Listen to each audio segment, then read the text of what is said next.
Hi again, it's Jason from Fraser Valley Rose Farm, and have you ever wondered how hard it would be to identify a mystery rose? Let's say you moved into a yard and there was an unknown rose there, you liked the look of it. Could you tell just by looking at the flowers, looking at the leaves, looking at how high it grows every year, could you give it a name that you could be sure of? The answer to that question is quite mixed, as you might imagine. Some roses have very distinctive features to them. So if you saw something like ketchup and mustard, I'll put a picture of that up on the screen, you might not have an easy time mistaking that for another rose.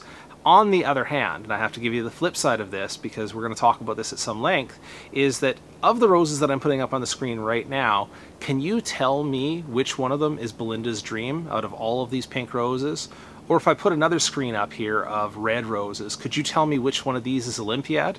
There's not much to distinguish them. Unfortunately, because breeders have been going for this high-centered tea look, the florist rose look, and they've been going for clusters of flowers, and they've been looking for these particular colors, there have been many dozens, many hundreds, maybe many thousands of these roses introduced over the years that you'd be hard pressed to find the differences between them, and that could be far more difficult. So this is the question I get a lot from people who are trying to identify roses is, can you identify this for me? And I want to answer with a bit of a question of my own to you. Actually, I think it makes sense to start here, which is why? Like, why is it important to you that you identify this rose? Like, really think about this, because it actually could be difficult for some of those roses that are hard to distinguish between each other.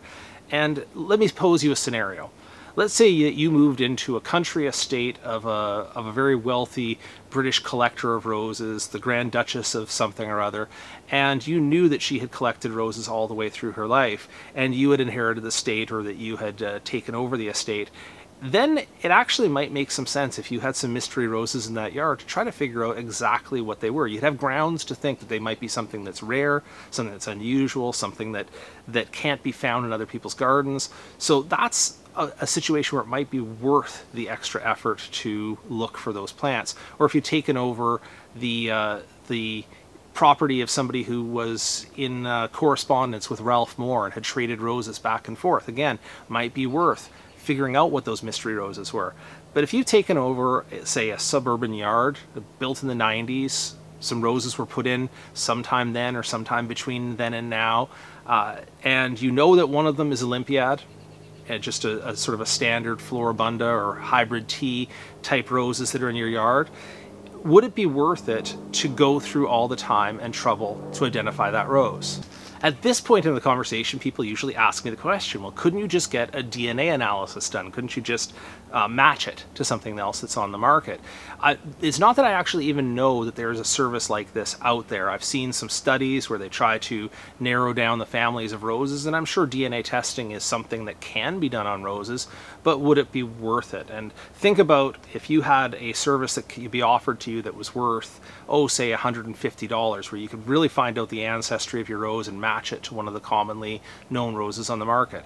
Would it be worth spending $150 for roses that are produced by bare root or by other mass production methods and are available in the stores for a small fraction of that price? So you have to think about that a little bit, is what is the reason why you want to know what this rose is definitively? Unless you're selling it, unless you think it's collection worthy, why not just enjoy the rose for what it is, and when it's not performing well anymore, you can replace it with something that you do know the name of, you can label it, and then you'll know for sure. So that's my first point in this topic, is before you go through all of the effort, which can be a long effort, of trying to figure out what a rose is, really be clear about whether it's worth it for you to start going down that road. Let's say you've decided it's worth the trouble, that it has some special feature or some sentimental value or some reason why you really need to know what this plant is. That's fine. Let me give you some advice on that, because it can be such an expansive search. I would say it's always better to start where the rose is. Start from the rose itself and then work your way outwards. This is going to sound so silly, but dig around the base of your rose. Like dig carefully and excavate the roots and the base of that rose carefully all the way around. Sometimes you'll find a little metal tag, a little engraved tag on there that was from the time of planting, or a little plastic tag just tucked in at the base of the plant. I'm guilty of doing that myself. It might not be so easy as an engraved tag like I have on this rose here, but if you look around the area of the rose, that's the first place I would start. The second place I would say, again, starting from the rose itself, is start with the history of the rose. What do you know about how long ago it was planted? Do you have any idea of who planted it, and can you go to that source, or can you figure out from there? In terms of getting a definite ID, that would be invaluable information. Okay, so let's say there is no tag, there is no provenance information, you don't know the person who planted it. Then you have to start, again, with the rose itself by careful observation, taking good pictures of not just the flower in its various stages, but also of the foliage, taking records, or at least keeping notes of how high it grows within one season, how many times it blooms within the year, taking notes on its scent. That's an important distinctive feature. So get as much information as you can from the rose itself. Now that you've started with the rose, then I would expand slowly outwards. Within your community, it might be worth a trip to the local garden center. It has been something I've noticed about garden centers, that the people who buy the roses may prefer to buy the same roses year after year after year, because those are the ones they've chosen and they think are worth growing. So it might be as simple as going through 2 or 3 of the biggest local garden centers and just getting an idea of what they carry and kind of comparing that to what you have in your garden. If you get a match, fantastic. The other local resource that you can use is your local garden club or rose society, because the people in your community have an idea of what's been doing well in local gardens and what has been widely grown in local gardens. So they might be a really, really good resource.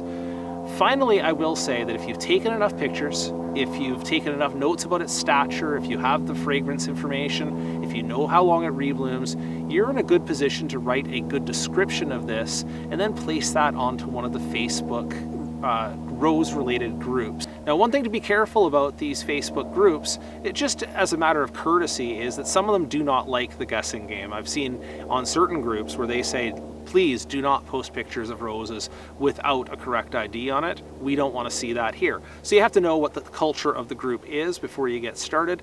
Other ones are much more welcoming of that guessing game, and they're, you know, the hopeful thing is that there might be somebody out there who has grown your rose and might be able to pinpoint it just perfectly from the first time they see it, because they're so familiar with that rose. Or maybe they were a rose judge and they've seen this in exhibition so many times that they know the fine detail of difference between, you know, Golden Celebration and the rose that looks almost like it. So that's what I would start with. Once you get there, I will say, don't put the onus on other people particularly. I mean, you've taken your notes and you've learned more about the rose. This is the part where you're going to start learning about roses itself. I mean, you know, if you're an experienced person, you might not already know this, but you'll get to know the difference between a miniature rose and a floribunda rose and a hybrid tea rose, and then the shrubs and the climbers.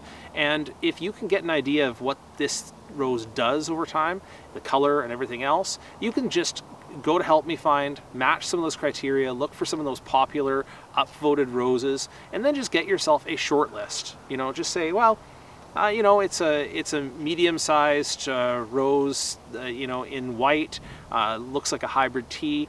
It might be worth wondering if that's Pascali, or it might be worth wondering whether that's Pope John Paul II. I can't tell the difference myself right now, but as I have some names that I can just spitball out there, maybe something distinctive will come to me, or maybe when I see one of those in somebody else's garden, I can tell the difference between those two roses. So that's the way I would start my search. You know, unfortunately, I wish that I had a better or easier answer, that you could just email me a picture and I would recognize it and say, yep, that's the one.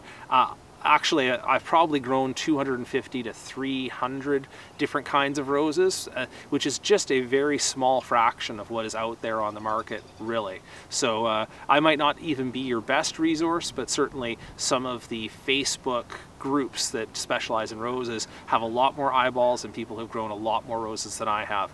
All right, I hope that was useful for you in talking about identifying an unknown rose. If you have any other questions about roses, their classes, and how to identify them, please drop that into the comments below the video. I'll see what I can do to help.